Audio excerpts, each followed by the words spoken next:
So good din naman sa ating mga katropa pits. Bali kalalabas mo nga lang ng trabaho. Ito, kalalabas ko lang ng trabaho dahil pupunta nga tayo sa police at magre-report tayo. So ito na yung mga requirements ko talaga. So ito yung hinihingi ng police. So samahan nyo ako. So mga tropa pits, tayo nga papunta na sa Camp Vicente de Mulet. Gawa ng magre-report ulit tayo at pinabalik nga tayong nakaraan. Gawa ng nagre-report nga pala tayo. Gawa ng mali daw yung price na ating pinasa. Dapat daw ay naka-white background. So papunta na ako ngayon ulit. So samahan nyo ako hanggang sa dulo.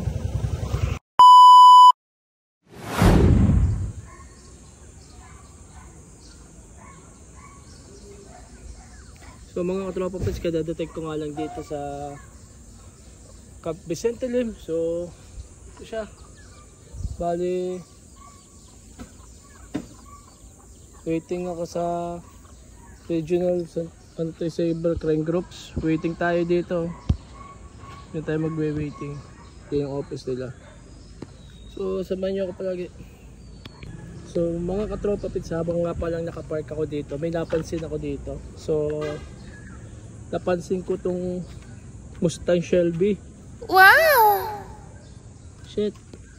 Pangarap ko lang to. Naka-impound lang dito. Pati itong jet tour. Mga impound.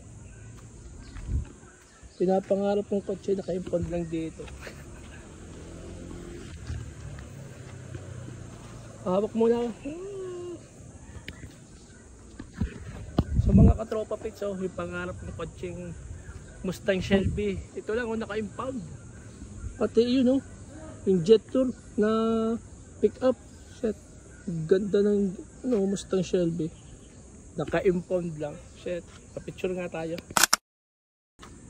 So mga katropa, dala ko yung aking requirements na hinihingi nila. Bali, papunta na tayo dito. Waiting tayo.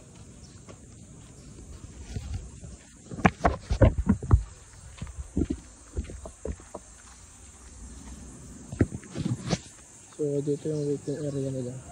So dito tayo mag-wait ng police.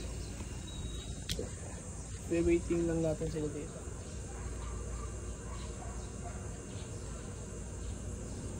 So, waiting lang tayo.